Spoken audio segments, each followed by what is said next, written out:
Jimmy Page and Robert Plant, one half of what some say is the greatest rock band of all time.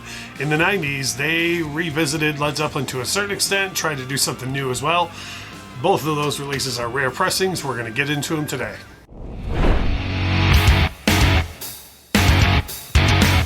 In October of 1994, Jimmy Page and Robert Plant did what a whole lot of Led Zeppelin fans had been hoping for, and they revisited a lot of the Led Zeppelin catalog by doing what they called an unleaded show, obviously a play on the Led Zeppelin name, and it was more or less supposed to be in the MTV Unplugged series. But it's quite a bit different than what you would call a traditional Unplugged. I think by 1994, a lot of the Unplugged specials were veering quite a bit away from what they actually were when they started. There's a lot of divisive opinions out there about the No Quarter release. Some Led Zeppelin fans absolutely love it. Some of them absolutely cannot stand it. Some are indifferent to it, but I find that the indifferent fans oftentimes lean towards really hating some tracks, and then the rest of it they could give or take. Having said all of that, that leads us into one of two rare vinyl releases from that era, and the first is the actual No Quarter album. Again, this was more, it was the official title of the album is No Quarter, but I think there's various releases of it that say like No Quarter Unleaded or Led Zeppelin Unleaded or something along those lines.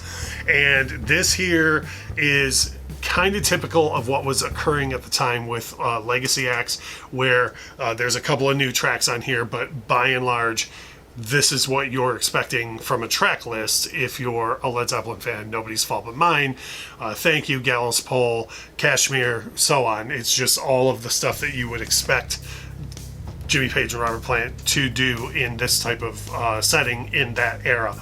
Now, again, because it's unplugged performance, some of these versions are wildly different than what you would expect before. Some of the songs, like Thank You, already lended themselves well to the format, so they didn't change that up too much. But one of my favorite tracks on here is one that is extremely divisive, and that's Kashmir.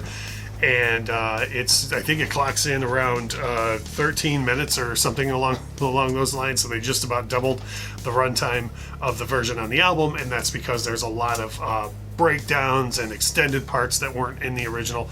I love it. I don't listen to it always first when I want to hear Kashmir, but I listen to it a great deal, and I really, really like it. It's actually the track that made me track this down on vinyl a long time ago. That was the number one thing that I wanted first.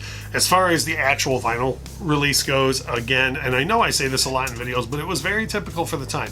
This is a 90s pressing, if I've ever seen a 90s pressing. Very, very plain Jane, not even in a gatefold. Very, very simple, straightforward, 120 gram vinyl. One thing, and when I get into the second release, these at least have printed inners on it as far as the label goes on the actual record, like that matches the artwork on the album, whereas the other doesn't, but we'll get into that in a minute.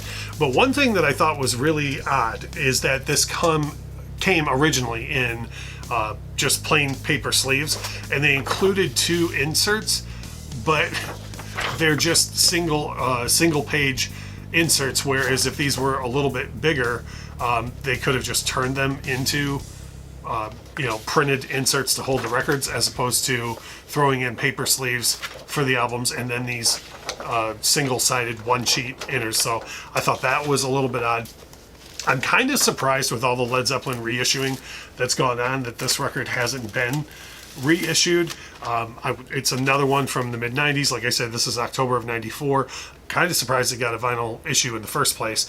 I'm happy that it did, but I really hope that eventually it gets a repress. That would be great. I know a lot of folks who are looking for it, whether they're Led Zeppelin collectors or they love the versions of the songs on there, or like me, there's one or two that you love, and then could take or leave the rest.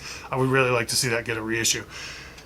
The biggest complaint that album got, at least that I heard around when it was new, was people, they're going to the Led Zeppelin well again. Big surprise, Jimmy Page and Robert Plant are going to, trot out the old Led Zeppelin songs and do those again. So a couple of years later, in April of 1998, they tried to correct that, and it was met with stunning indifference, in my opinion. And they tried to correct that with the release of Walking into Clarksdale, which is also extremely rare on vinyl. And this one took me way, way, way longer to find than No Quarter. I think because of the popularity, I think that record sold at least to casual fans based on the Led Zeppelin songs, and even hardcore fans who maybe didn't like that they were treading out the Led Zeppelin songs again still bought it because it's Page and Plant doing Led Zeppelin. This here was more or less the answer to all of the complaints that were lodged against them for No Quarter, and there's not one Led Zeppelin song on here. It's all brand new material. And like I say, it was met with stunning indifference. I don't know anybody who's passionate about this record at all. I would love to be wrong. I always say, hey, leave a comment below. But if there are people out there that love this record as much as I do, and I just have not heard of you, please, by all means, drop a comment and let me know. I love this record. And, is it as good as the greatest Led Zeppelin albums that are out there? Probably not, but it's, I think, very strong original material, and it's what the fans were asking for. I should say that I'm a huge fan of Led Zeppelin 3. Led Zeppelin 3 is my favorite Led Zeppelin record across the board for a couple of different reasons, and I think that's why I like this album as much as I do. I don't want to say it's all acoustic, but to me it's got more of that folky acoustic vibe on it, reminiscent of Led Zeppelin 3. Couple of highlights for me. I think the song that kicks this record off, Shining in the Light, should have been released as a single. To me, it sounds more like what the whole album sounds like. Now, the lead single off of this record was called Most High. I love that song. I think it's fantastic, but it's not a surprise that I love that song, since I love the version of Kashmir that's on the No Quarter album, because it's very Middle Eastern sounding. It takes a lot longer to get into the song than it should, and there's a breakdown in the middle, like again with like a Middle Eastern flair to it, that I liked a great deal when they threw into Kashmir. So I think that might have thrown a lot of people off when that was the only thing being played on the radio at the time. Now, I mentioned the actual vinyl LPs from No Quarter having the printed inner label with artwork that kind of went along the lines of what was on the album artwork itself. With this one, this coming out in 1998, they just went with the regular Atlantic label on both LPs, which I like a great deal.